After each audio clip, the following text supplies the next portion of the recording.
বরাক উপত্যকার হরিনাম কীর্তনিয়া শিল্পীদের স্বার্থরক্ষা এবং সংগঠনকে আরও সুসংগঠিত করার লক্ষ্যে শ্রী শ্রী হরিনাম কীর্তনিয়া শিল্পী সমিতি বরাক ভ্যালি আসামের উদ্যোগে রবিবার শিলচরের মালিনীবিল শ্মশান কালী মন্দির প্রাঙ্গণে এক গুরুত্বপূর্ণ সভা অনুষ্ঠিত হয়। সভায় মুখ্য অতিথি হিসেবে উপস্থিত ছিলেন শিলচরের বিধায়ক ড রাজদীপ রায়। অনুষ্ঠানের শুরুতেই বিধায়কের হাত ধরে এলাকার প্রায় ১৫০ জন দুস্থ মানুষের হাতে বস্ত্র তুলে দেন আয়োজকরা। এই মানবিক উদ্যোগকে উপস্থিত সকলেই সাধুবাদ জানান। এরপর সভায় সমিতির রেজিস্ট্রেশন সংক্রান্ত বিষয়টি গুরুত্ব সহকারে উত্থাপন করা হয়। সমিতির প্রতিনিধিরা বিধায়ক ড রাজদীপ রায়কে সংগঠনের বিভিন্ন কার্যক্রম এবং দীর্ঘদিনের দাবি সম্পর্কে বিস্তারিতভাবে অভিহিত করেন। বক্তারা জানান, কাছাড়, শ্রীভূমি ও হাইলাকান্দি এই ৩ জেলার বিভিন্ন কীর্তনিয়া দলকে নিয়ে গঠিত শ্রী শ্রী হরিনাম কীর্তনিয়া শিল্পী সমিতি দীর্ঘদিন ধরে হরিনাম কীর্তনিয়া শিল্পীদের স্বার্থ রক্ষায় কাজ করে আসছে। তার এই আশ্বাসে সমিতির সদস্যদের মধ্যে নতুন আশার সঞ্চার হয়েছে। সভায় বিজেপি নেতা রূপম নন্দীপুরকায়স্থ সহ আমন্ত্রিত বিশিষ্ট ব্যক্তিরাও বক্তব্য রাখেন। তারা বলেন, কীর্তন সনাতন ধর্মের এক অবিচ্ছেদ্য অঙ্গ এবং হরিনাম সংকীর্তনের মধ্যে দিয়েই কলিযুগে মানব সমাজ শান্তি, ভক্তি ও মুক্তির পথ খুঁজে পেতে পারে। তাই হরিনাম সংকীর্তনের প্রচার ও প্রসারের মাধ্যমে সনাতন ধর্মের আদর্শকে আরও সুদৃঢ় করতে সমাজের সকল স্তরের মানুষকে এগিয়ে আসার আহ্বান জানান বক্তারা। এছাড়াও সভায় কীর্তনের ঐতিহ্য, বর্তমান সময়ে কীর্তনিয়া শিল্পীদের বিভিন্ন সমস্যা, সংগঠনকে আরও শক্তিশালী করার প্রয়োজনীয়তা এবং ভবিষ্যৎ কর্মপরিকল্পনা নিয়ে বিস্তারিত আলোচনা হয়। উপস্থিত বক্তারা ঐক্যবদ্ধভাবে কাজ করে কীর্তনিয়া সমিতিকে আরও সুসংগঠিত করার পাশাপাশি হিন্দু সমাজের উন্নয়ন ও অগ্রগতিতে সক্রিয় ভূমিকা পালনের আহ্বান জানান। ধর্মীয় ঐতিহ্য সংরক্ষণ, সামাজিক সম্প্রীতি বজায় রাখা এবং কীর্তনিয়া শিল্পীদের মর্যাদা ও অধিকার প্রতিষ্ঠার লক্ষ্যে এদিনের সভাকে অত্যন্ত তাৎপর্যপূর্ণ বলে মনে করছেন উপস্থিত সদস্য ও ভক্তবৃন্দ। প্রতিকূল পরিস্থিতির মধ্যে আপনারা যে আপনাদের যে কীর্তনের যে শিল্পী, কীর্তনের যে গান, সেগুলো আপনারা চর্চা করে থাকেন এবং শিল্পীর কাজ হচ্ছে চর্চা করা। চর্চা না হলে শিল্পী লুপ্ত হয়ে যায়। কীর্তনীরা আছেন, আপনারা যদি কীর্তন না করেন, আপনারা কীর্তনের মানটাকে উঁচুতে নিয়ে যেতে পারবেন না।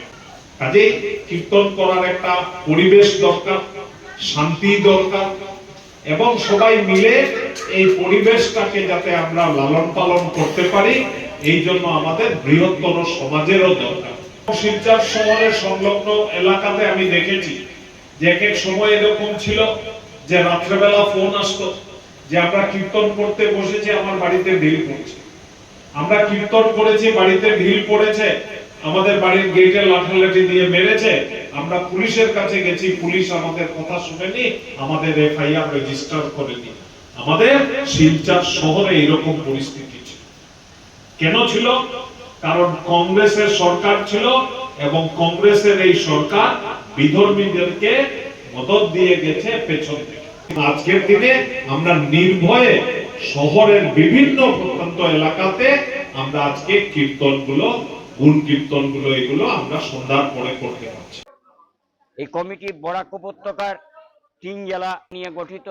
কীর্তন কমিটি হিন্দু ধর্মের যে হরিনাম সংকীর্তন সেটা যথাযথভাবে পালন করবে বলে আমরা আশাবাদী। একটা রেজিস্ট্রেশন চাই।